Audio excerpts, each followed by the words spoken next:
Hey everyone, I'm super excited to be back on the team here at Viva Las Vegas Stamps, and I have an art journal page to share with you today. I'm starting out on a piece of watercolor paper that has a layer of gesso on it, and I'm taking this book text stencil and using some Ranger texture paste to apply that through the stencil in the lower right and upper left corners. And then I'm going to stamp out my Banksy wall, what is she called? The Banksy wall singer. And I'm just going to stamp her a couple times so that I get a nice dark impression. And I stamped her with some Stays On ink because I'm going to color her in using my Zig Clean Color Real Brush markers.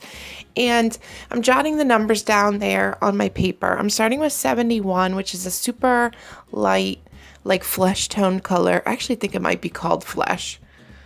And then I'm going to go in with this number 72 to darken up some of the areas that I feel like would probably be some of the like low lights or shadows of her face. And then I'm going to use that 71 to blend that color out. And I stamped on a piece of Bristol Smooth cardstock because that and watercolor paper are the best papers I have found for using the Zig Clean Color Real Brush markers. The Bristol paper is smooth. It doesn't have that texture like watercolor paper has, so it's easier to stamp on. And then I'm also going to blend everything out with my water brush. I'm going to go in and darken up some more of those highlights that got lost when I blended everything out.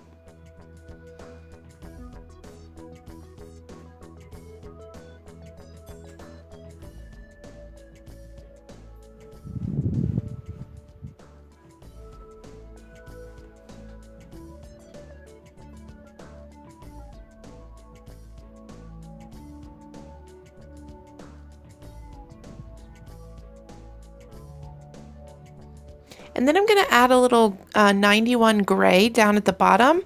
I'm not sure if that's part of the wall or, because it's supposed to look like it's, it's taken from Banksy graffiti, which is usually on a wall of some kind. So I'm not sure if that's supposed to be like weeds that are coming up or what, but I just made it gray because I wasn't sure. And then I also added some brown colors, 62 and 65 to her hair, and then a little hot pink to her mouth and some purple colors, 83 and 82 to her flower in her hair, 81, 82, and 83 to the flower in her hair, and what I believe is an earring on her ear.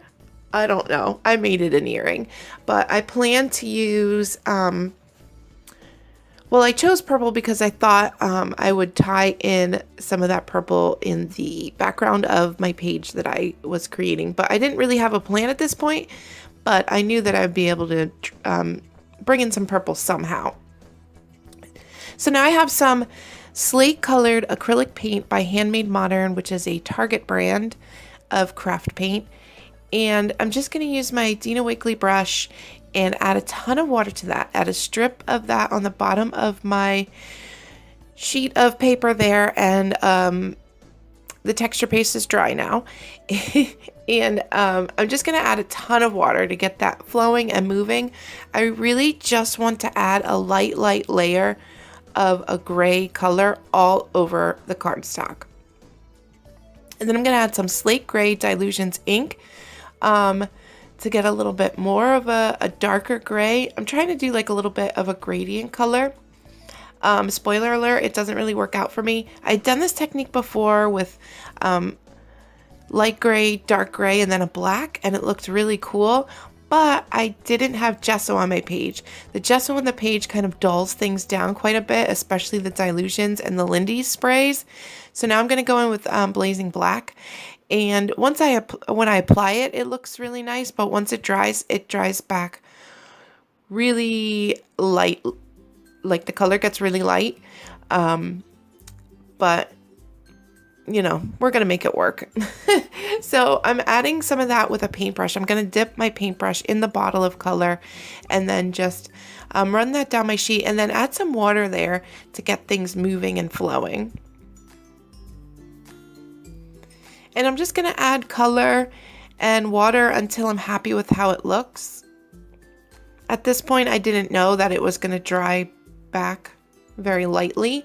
I assumed that it would dry black like it did on the other project I had done.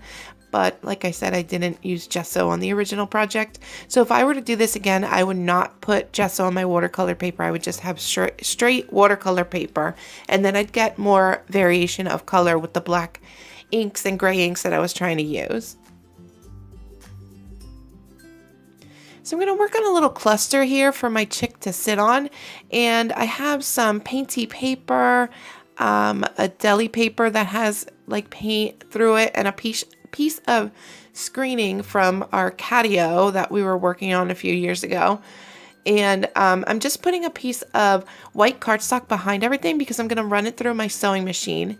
And I was afraid that deli paper and the screening would get like stuck in my machine, so I just wanted to put something really sturdy on the back. And I added this little cluster here because I want to put her up in the middle of my page, because I had a plan to make it look like words were coming out of her mouth, and I didn't want her to look like she was floating there in the middle of the page. So I had to make something for her to ground her. And also the fact that she's attached to the left side of the page helps ground her, like she's not like floating there. And then I'm just going to apply some tacky glue. I hate when glue like squirts out from the edges, so I just apply a little and then smear it around with my finger to keep that from happening. And then I have a Posca paint pen in the fine tip, and I'm just going to do some journaling here so that it looks like it's coming out of her mouth, like she's yelling it. Just in I'm using super exaggerated swoops, like my L's and my G's are just super swoopy and exaggerated. And then I'm going to also add a little journaling underneath her there because I felt like it looked a little plain down there.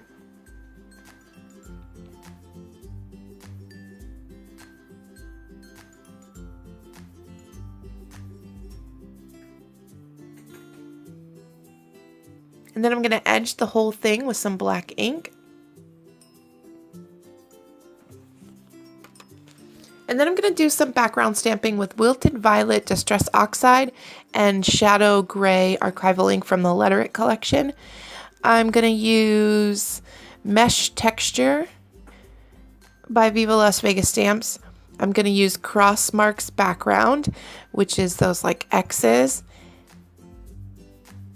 And I'm going to use a newer stamp that says Love Repeat. And all of the stamps will be linked in the corresponding blog post to this video if you want to check out the stamps or get them for yourself.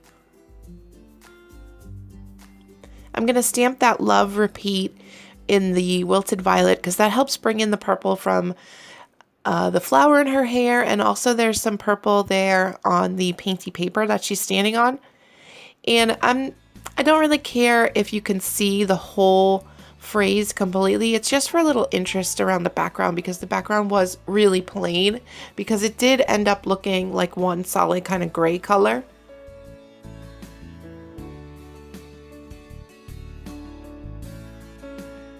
And I'm just going to stamp around also in that Wilted Violet with the mesh texture, which is just a bunch of dots. And then I'm going to bring in some Salty Ocean because I thought like we needed a little more color in the background. And the painty paper that she's standing on has a little bit of that blue color. And I'm just going to use those same stamps to stamp in that Salty Ocean color. And then the final touch is some Cerulean Blue Hue Liquitex ink.